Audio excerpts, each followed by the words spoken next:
Me llamo Adrián, tengo 41 años y durante casi 6 años trabajé como enfermero en un asilo privado ubicado a las afueras de San Luis Potosí. Nunca había contado esta historia porque, sinceramente, nadie me creería. Yo tampoco creía en fantasmas. Siempre pensé que todas esas historias nacían de la demencia, la soledad o el miedo de quienes estaban cerca de la muerte.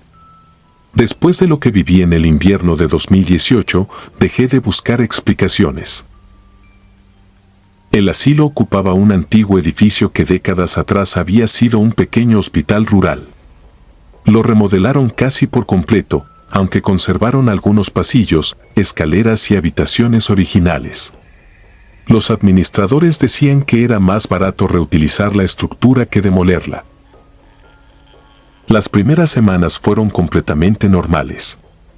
Aprendí los nombres de los residentes, sus medicamentos, sus rutinas y hasta sus manías.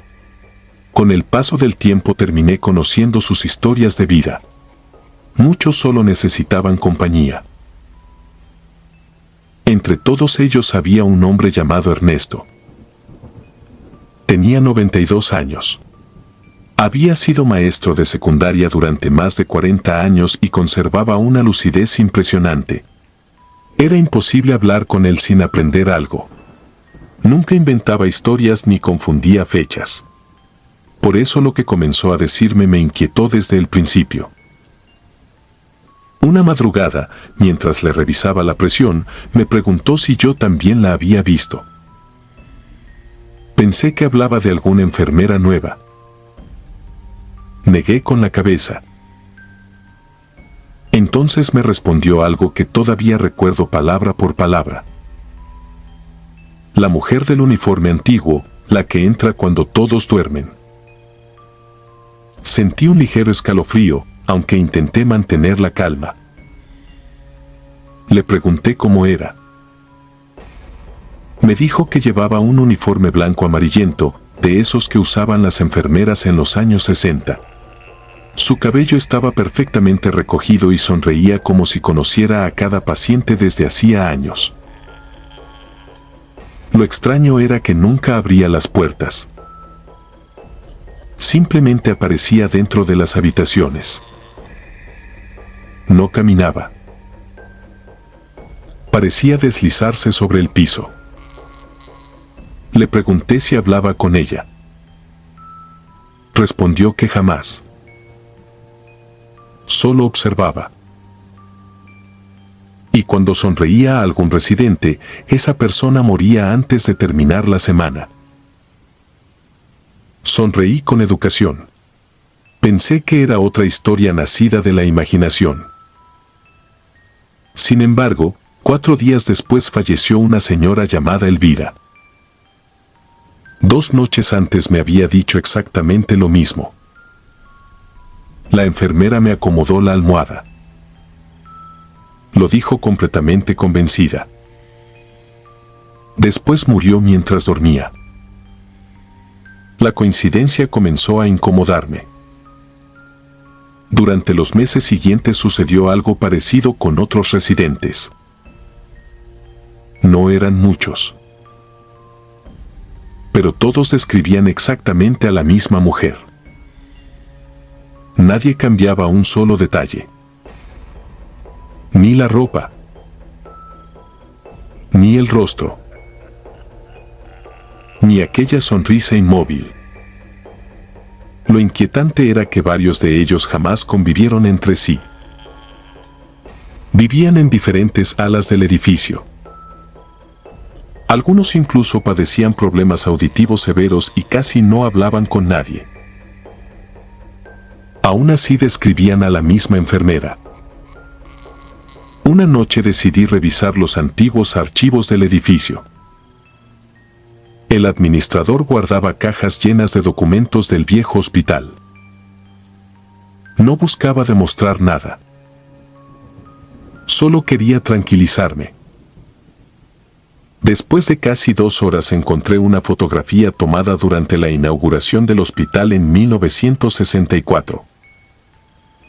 Había médicos, pacientes, personal administrativo y enfermeras. Una de ellas me hizo detener la respiración. Era exactamente igual a la descripción que daban todos. El mismo uniforme, la misma estatura, la misma expresión. Volteé la fotografía buscando los nombres escritos detrás. Solo aparecía una anotación. Equipo de enfermería. Enero de 1964. Ningún nombre. Pensé que era una simple coincidencia. Hasta que encontré un expediente de accidente laboral. Una enfermera había desaparecido durante una inundación ocurrida en el sótano del hospital. Jamás recuperaron el cuerpo. El documento estaba incompleto. La última hoja había sido arrancada. No aparecía su nombre. Solo quedaba una firma ilegible. Guardé todo nuevamente. Preferí olvidarlo. Al menos eso intenté. 2 semanas después ingresó una residente nueva. Se llamaba Ofelia. Tenía 86 años. Conservaba una memoria perfecta. La primera noche me pidió que no la dejara sola. Pensé que era ansiedad por el cambio. Cuando le pregunté qué ocurría, me respondió algo que me dejó completamente inmóvil. La mujer ya sabe que llegué. No le pregunté cuál mujer. Ya conocía la respuesta. Durante 4 noches seguidas Ofelia aseguró verla parada junto a la ventana. Siempre sonriendo. Siempre inmóvil. La quinta madrugada decidí quedarme sentado dentro de su habitación hasta el amanecer. No ocurrió absolutamente nada. A las 4 de la mañana ella dormía profundamente. A las 5 comenzó a llover con fuerza. Las luces parpadearon. Todo el edificio quedó en silencio. Fue entonces cuando escuché un carrito metálico avanzar por el pasillo. Pensé que era algún compañero. Abrí la puerta. No había nadie. Solo el sonido. Las ruedas seguían acercándose lentamente. El ruido terminó justo frente a mí. Pero el pasillo permanecía completamente vacío. Sentí un olor intenso a desinfectante antiguo, diferente al que usábamos. Un olor viejo. Como el de los hospitales abandonados. Entonces escuché la voz de Ofelia detrás de mí. Muy baja. Casi un susurro. No voltees, porque hoy vino por usted. Sentí como toda la piel se me erizaba. No pude evitar girar. Al final del pasillo había una mujer completamente vestida de blanco. No distinguía bien su rostro. La iluminación era escasa. Pero sí podía ver que sonreía. No caminó. Simplemente comenzó a deslizarse hacia donde yo estaba. No recuerdo haber corrido. Solo sé que desperté minutos después en la estación de enfermería. Mis compañeros aseguraban que me encontraron inconsciente en medio del pasillo. Jamás les conté lo que había visto. A la mañana siguiente presenté mi renuncia. Nunca regresé. 3 meses después, impulsado por la curiosidad, llamé al administrador para preguntarle cómo seguía Ofelia. Hubo un largo silencio. Después respondió algo que todavía me persigue. ¿Ofelia? Ella murió esa misma madrugada, pero tú no pudiste saberlo porque te desmayaste antes de que la encontráramos. Creí que esa era la peor parte. Hasta que añadió una última frase. Por cierto, revisando las cámaras de seguridad intentamos entender por qué te desmayaste. En la grabación apareces hablando solo durante casi 2 minutos.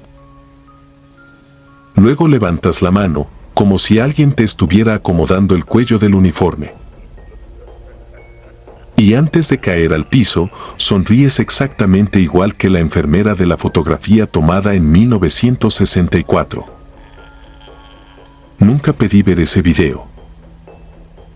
Porque, desde aquella noche, cada vez que despierto exactamente a las 4 de la madrugada, puedo sentir durante unos segundos unas manos frías acomodando las sábanas sobre mi pecho, igual que si alguien estuviera preparándome para no volver a despertar.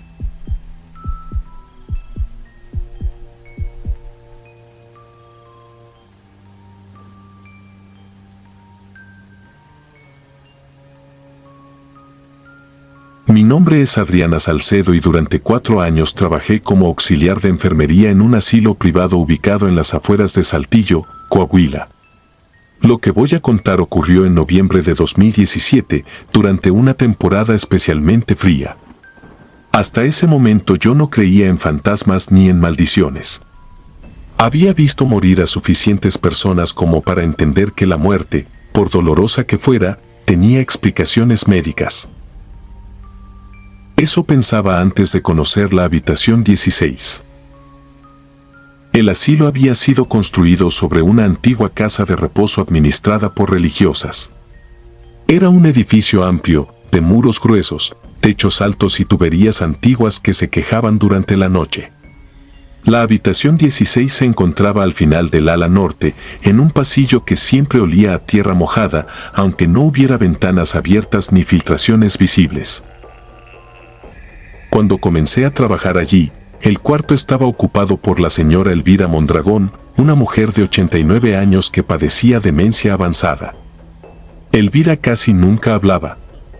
Pasaba las horas sentada junto a la ventana, moviendo lentamente los labios y mirando una esquina vacía situada detrás de su cama. Durante mis primeras semanas pensé que se trataba de una conducta propia de su enfermedad. Sin embargo, pronto noté algo extraño. Cada noche, exactamente a las 2:16 de la madrugada, Elvira comenzaba a arañar la barandilla de su cama. Lo hacía sin apartar la mirada de aquella esquina. Sus uñas producían un chirrido lento y repetitivo que podía escucharse desde el pasillo. Una madrugada entré para tranquilizarla. La encontré encogida bajo las cobijas, con los ojos húmedos y la mandíbula temblando. Me sujetó la muñeca con una fuerza sorprendente y murmuró que la mujer del suelo estaba tratando de salir. Miré hacia la esquina. No había nada, solamente un sillón viejo y una mancha oscura en el piso, parecida a humedad. Intenté convencerme de que aquello era producto de su confusión, pero al acercarme sentí una corriente helada subiendo desde las baldosas. No era frío ambiental. Era una sensación localizada, como si debajo del suelo hubiera una cavidad abierta. A la mañana siguiente informé a mantenimiento. Revisaron las tuberías y no encontraron fugas. Aún así, la mancha creció. En pocos días alcanzó el tamaño de una persona acostada. Elvira empeoró rápidamente. Dejó de comer, se negaba a dormir y comenzó a cubrir los espejos con las sábanas. Cuando le preguntábamos por qué, respondía que aquella mujer utilizaba los reflejos para aprender nuestros rostros. Una semana después, Elvira murió. La encontraron sentada en el suelo, frente a la esquina, con la frente apoyada contra la pared. No presentaba golpes ni heridas. El médico determinó que había sufrido un paro cardíaco, pero hubo un detalle que no se incluyó en el reporte: bajo sus uñas había restos de cemento. Tras su fallecimiento, la habitación quedó vacía.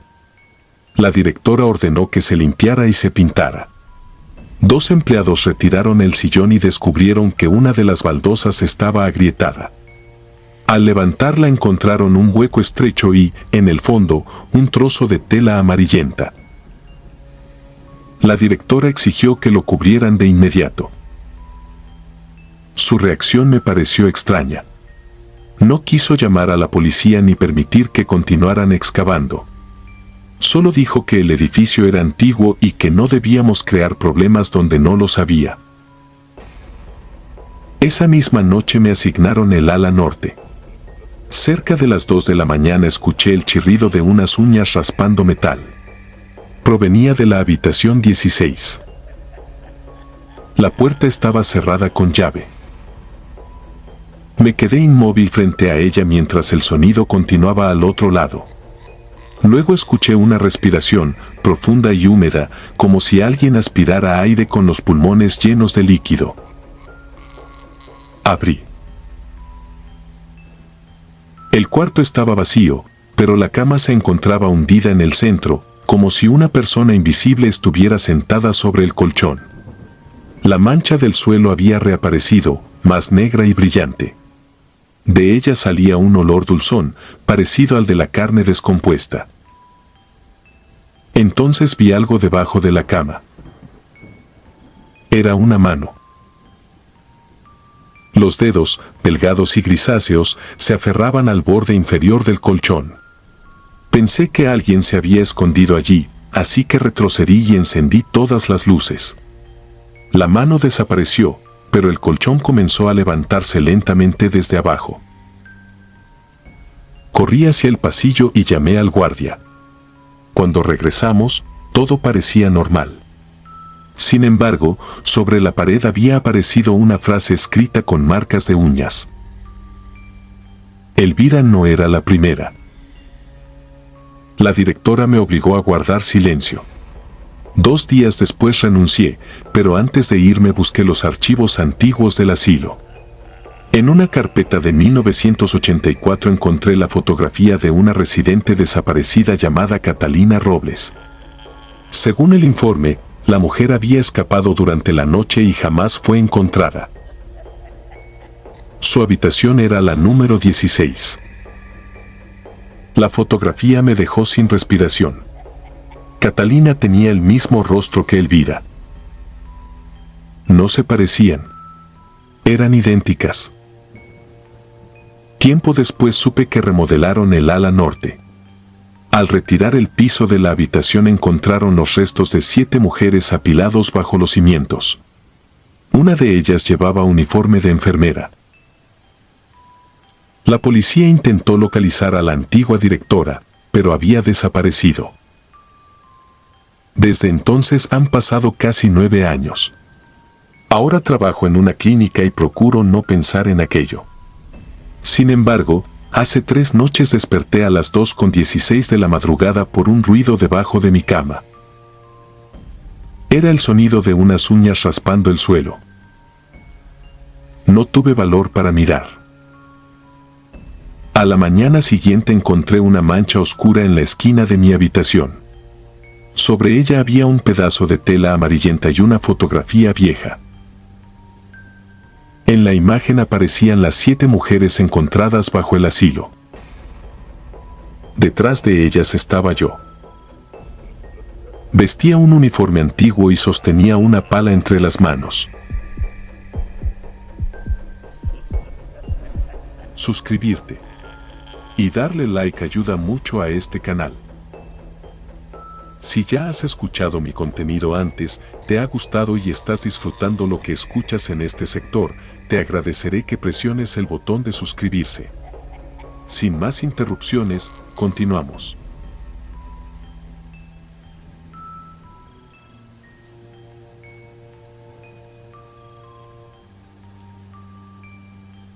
Mi nombre es Ricardo Salas. Durante 8 años trabajé como supervisor de mantenimiento en un asilo ubicado a las afueras de Morelia, Michoacán. Entré en 2015 porque necesitaba un empleo estable y el sueldo era mejor que en cualquier otro hospital de la ciudad. Nunca creí en fantasmas ni en maldiciones. Toda mi vida encontré una explicación lógica para cualquier cosa. Después de lo que viví allí, dejé de intentarlo. El edificio era antiguo. Antes había funcionado como un hospital de beneficencia construido en los años 50 y, según los habitantes más viejos del barrio, durante una epidemia improvisaron una morgue en el sótano porque el pequeño anfiteatro no era suficiente para tantos muertos. Con el paso del tiempo remodelaron el inmueble hasta convertirlo en un asilo. Pintaron paredes, cambiaron ventanas y levantaron habitaciones nuevas, pero había lugares donde el olor a humedad jamás desaparecía. La mayoría de los residentes eran personas tranquilas. Caminaban despacio, conversaban poco y pasaban las tardes observando el jardín desde las ventanas. Sin embargo, todos compartían una costumbre extraña. A las 3 de la madrugada despertaban al mismo tiempo. No gritaban. No lloraban. Simplemente abrían los ojos y dirigían la mirada hacia la puerta de sus habitaciones como si esperaran la llegada de alguien. Las primeras veces pensé que era coincidencia. Después descubrí que ocurría todas las noches. Las cámaras de seguridad también registraban algo extraño. A las 3:17 la imagen del segundo piso comenzaba a llenarse de interferencias durante exactamente 4 minutos. Cuando volvía la señal, siempre encontraba una cama vacía. Nunca desaparecía un cuerpo. Simplemente amanecía un anciano muerto. Los médicos lo atribuían a infartos, insuficiencias respiratorias o complicaciones propias de la edad. Todo parecía perfectamente normal. Demasiado normal. Fue entonces cuando conocí a don Ernesto. Tenía 87 años y conservaba la mente completamente lúcida. Siempre me esperaba cuando terminaba mi recorrido nocturno. Una madrugada me tomó del brazo con una fuerza que no parecía propia de un hombre tan frágil. No deje que me duerma profundamente. Eso fue todo. No explicó nada más. Los días siguientes comenzó a permanecer despierto hasta el amanecer. Se golpeaba las piernas, se pellizcaba los brazos y caminaba sin descanso para no quedarse dormido. Una enfermera me confesó que varios residentes hacían exactamente lo mismo. Dormían apenas unos minutos. Como si descansar fuera peligroso.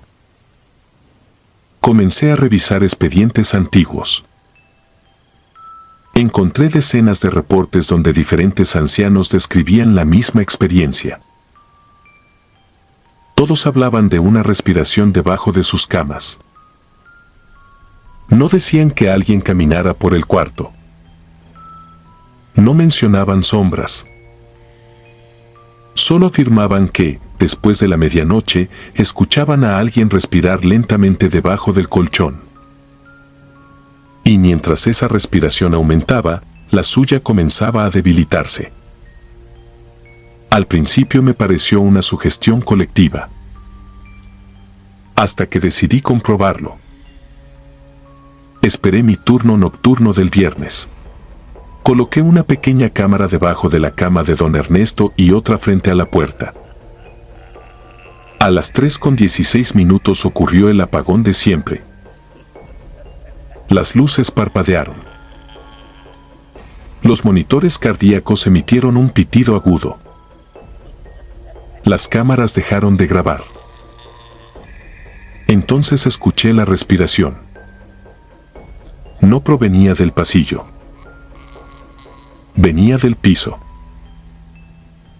Era lenta, profunda y húmeda. Como si alguien respirara con los pulmones llenos de agua. Me arrodillé para mirar debajo de la cama. Solo vi oscuridad. Después distinguí 2 manos. No estaban apoyadas en el suelo. Estaban sujetando la base metálica del colchón desde abajo. Las uñas eran negras, larguísimas. Los dedos parecían pertenecer a un cadáver. Retrocedí sobresaltado. Don Ernesto abrió los ojos y comenzó a llorar. No miraba hacia mí. Miraba debajo de la cama. Intentó incorporarse, pero algo tiró del colchón hacia abajo. El metal se dobló produciendo un ruido imposible. Vi cómo el cuerpo del anciano descendía lentamente varios centímetros, como si el colchón estuviera hundiéndose sobre un vacío. Entonces apareció un rostro. No salió completamente. Solo medio rostro. La piel era gris. Los labios estaban partidos. No tenía párpados. Sus ojos permanecían completamente abiertos, inmóviles, clavados en los de don Ernesto. Nunca olvidaré aquella sonrisa. No era una sonrisa humana. Era demasiado amplia. Como si la mandíbula hubiera sido abierta a la fuerza. Intenté levantar la cama, pero pesaba toneladas. Pedí ayuda por radio. Nadie respondió. La respiración aumentó. Don Ernesto dejó de respirar exactamente al mismo ritmo. Uno inhalaba. El otro exhalaba. Después ocurrió lo peor. Escuché otra respiración. Detrás de mí. Me giré convencido de que algún enfermero había entrado. No había nadie. La respiración seguía escuchándose. Descendí lentamente la mirada. Venía de debajo de mis propios pies. Retrocedí de un salto. Sentí unos dedos rozándome el tobillo. Fríos.